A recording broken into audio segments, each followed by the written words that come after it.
សួស្តីបងប្អូនអ្នកដែលទស្សនាវីដេអូរឿងក្នុង channel YouTube របស់ខ្ញុំណាថ្ងៃនេះមានឧបករណ៍ថ្មីមកផ្សព្វផ្សាយលក់អញ្ចឹងនេះគឺប្រភេទកូនខ្យងនេះយើង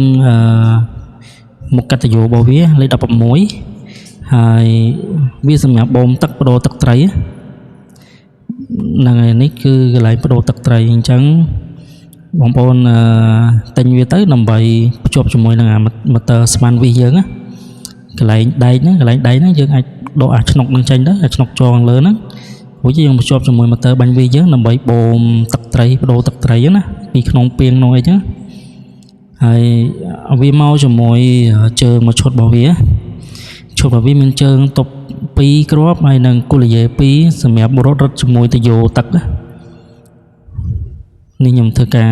ដាក់អាគាកជាមួយនឹងត្រីតិចដើម្បីតាក់ទាញចំណាប់អារម្មណ៍ហ្នឹងហើយអញ្ចឹងបដូរទឹកត្រីហ្នឹងយើងប្រើកូនខ្យងហ្នឹងទៅម៉ូទ័រខ្យងហ្នឹងវាមានសញ្ញាទឹកចូលទឹកចេញពីម៉ូទ័រហ្នឹងហើយតម្លៃវាត្រឹមតែ$10ទេអាចផ្ញើតាមខេត្តបាន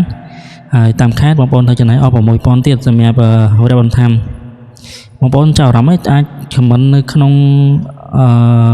ក្រោមវីដេអូហ្នឹងក្រោមវីដេអូមានខមមិនបងប្អូនអាចខមមិនមកដាក់លេខទូរស័ព្ទហើយប្រាប់ថាចង់បានទេខាងយើងតាក់ទងទៅអរគុណច្រើនបងប្អូន